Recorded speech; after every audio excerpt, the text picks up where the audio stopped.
Monoklonal antibodi sediaan trastuzumab. Antibodi monoklonal atau MAB adalah antibodi sejenis yang diproduksi oleh sel plasma klon sel-sel positif sejenis. Antibodi ini dibuat oleh sel-sel hibridoma, hasil fusi dua sel yang berbeda, penghasil sel positif limpa dan sel myeloma di kultur. Tujuan pengobatan adalah untuk menghancurkan sel limfoma non-Hodgkin secara khusus dan tidak mengganggu jenis-jenis sel lainnya. Dua tipe antibodi monoklonal yang digunakan untuk terapi kanker. Pertama, knockout monoklonal antibodi atau antibodi monoklonal murni adalah antibodi yang penggunaannya tanpa dikombinasikan dengan obat lain atau material radioaktif. Beberapa MABs murni yang disetujui FDA antara lain rituximab dan trastuzumab.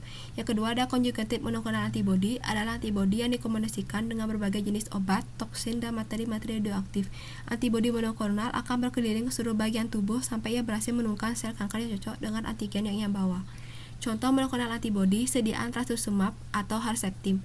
Trastuzumab adalah antibodi monoklonal yang berdekatan dengan domain ekstraseluler HER2 yang mengaktifasi sitotoksisitas dependen antibodi dan menghambat transduksi sinyal, neoagenesis, dan perbaikan kerusakan DNA.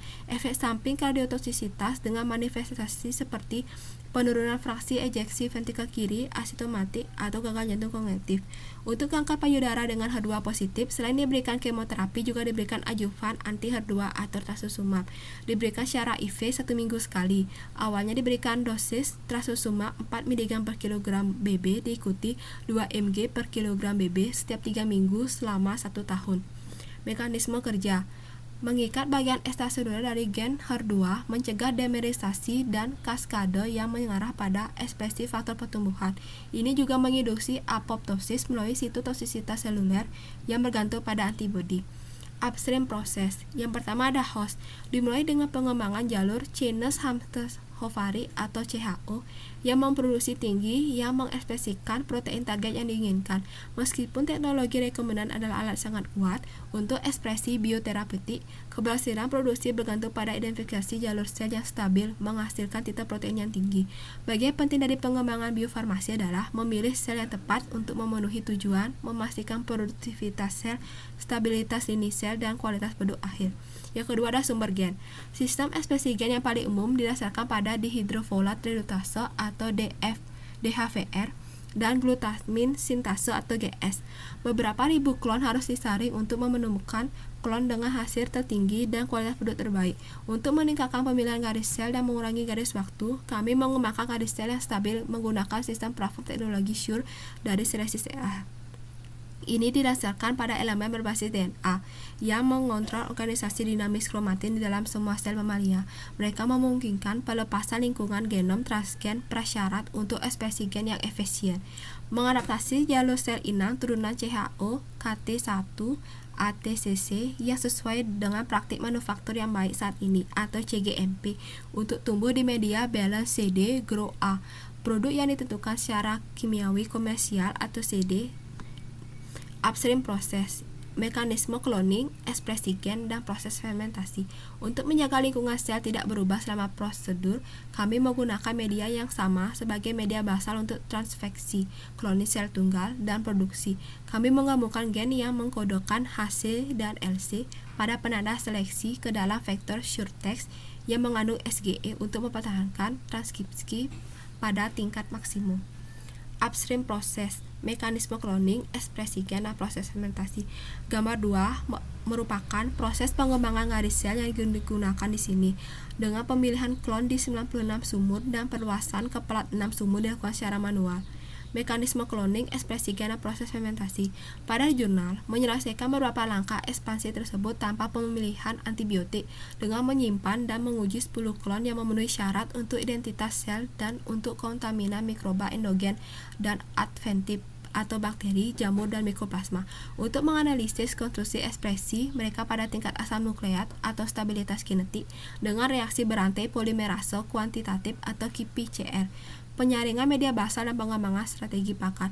Untuk mengevaluasi jenis media basal dan medium umpan, jumlah total umpan, durasi umpan, dan pergeseran suhu dilakukan 14 studi labu goyang dengan volume kerja atau WV 100 mili dan menginokulasi 12 labu kocak tambahan untuk lebih mengoptimalkan strategi pemberian makan. Pengembangan proses kultur. Untuk mengevaluasi dan mengkonfirmasi parameter proses lebih lanjut seperti perubahan suhu, pH, dan kadar glukosa, kami menyalakan dua set 4 bioreaktor skala 2L, mengevaluasi dua kondisi pergeseran suhu yang berbeda, 34 derajat Celcius dan 32 derajat Celcius. Glukosa diberi makan hingga 4 gram per liter saat turun di bawah 3 gram per liter. pH dikontrol menggunakan sistem natrium bikarbonat atau karbon dioksida. Untuk mengatur benih, kami mencairkan dan mengalirkan sel setiap 3 hari. Untuk jalur kereta benih terakhir atau N1, sebelum inokulasi bioreaktor, kami memperluas sel dalam bioreaktor gelombang dari GE Herker yang dilengkapi dengan pengaturan suhu. Gambar 3 merupakan desain proses kultur sel untuk studi 2L dan 20L. Pada jurnal mengambil sampel kultur setiap hari untuk mengukur kepadatan sel, viabilitas, dan tingkat metabolit. Setelah hari ketiga, kami mengambil sampel setiap hari untuk tujuan analisis, termasuk atribut titer dan kualitas. Bioreaktor dipanen ketika kultur mencapai 60% viabilitas. Dengan menggunakan proses steril, kami mengumpulkan konten kultur sel dan melakukan sentrifugasi sebelum menyaring supernatan melalui filter PAL Archropac 500 0,2 UM. Filtrat dikumpulkan dan disimpan dalam freezer minus 80 derajat Celcius untuk pemrosesan downstream. Downstream proses bertujuan memulihkan protein terapeutik dari sumber sel penghasilnya, memulihkan protein, dan merumuskan protein menjadi format produk akhir. Gambar 4 merupakan desain downstream proses untuk studi 2L dan 20L. Pertama, pemisahan protein dengan sel, skala proses kultur sel hingga skala percontohan. Untuk mendemonstrasikan skalabilitas, kami menskalakan proses 2L hingga 20L. Melakukan beberapa bioreaktor 20L menggunakan bioreaktor baja bahan tahan karat. Sistem mempertahankan parameter skala independen atau pH, PCO2, strategi umpan, pergeseran suhu, dan seterusnya, seperti yang didefinisikan dalam kultur sel bioreaktor 20L. Parameter yang bergantung pada skala diskalakan dengan tepat. Kami merancang laju aliran udara ke volume konstan per volume per menit atau VVM yang diterjemahkan menjadi 0,15 liter standar per menit atau SLPM dengan Sparger cincin. Yang kedua, pemenuhan protein, pengembangan downstream dan peningkatan skala. Kami mengembangkan dan meningkatkan proses pemenuhan 3 kolom untuk memenuhi persyaratan pengoperasian bioreaktor skala 20L. Proses downstream dimulai dengan klarifikasi hasil panen menggunakan sistem penyaringan kedalaman POD dari EMD Millipore, diikuti dengan operasi kolom pada sistem percontohan GE Herker. Langkah penangkapan protein A menggunakan resin MAP Selecture dengan kesetimbangan fosfat buffered salin atau PBS, diikuti dengan pemuatan dan pencucian dengan PBS. Setelah pencucian sekunder dengan PBS dan natrium klorida 1M, kami melakukan pencucian terakhir dengan PBS sebelum mengelusi protein dengan 50 ml natrium asetat pada pH 3,4.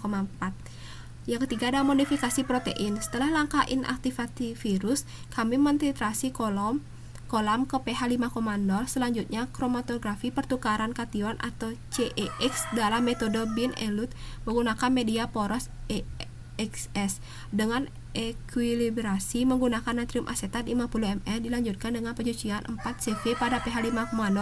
Kami menggunakan elusi gradien dengan natrium klorida 75-270 mm selama 20 CV. Kemudian kromatografi polishing anion exchange atau AEX menggunakan resin dalam mode aliran dengan pengejaran 3 CV pada pH 7,8-8,0. Akhirnya kami memproses eluet melalui filter virus CPV virosal yang diikuti dengan operasi ultrafiltrasi atau diafiltrasi UF atau DF dalam sistem akta.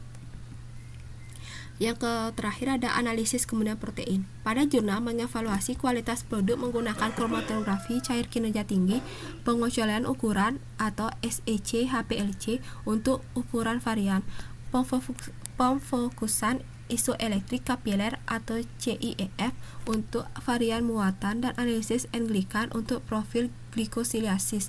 Meskipun kemurnian adalah 99,8%, setelah 3 langkah pada akhir langkah UF atau DF, kemurnian keseluruhan monomer 99,1% dan protein sel inang HPLC kurang dari 0,05 Ng per mg dicapai dengan hasil penduduk keseluruhan 77%, sebagaimana diukur oleh SEC atau HPLC.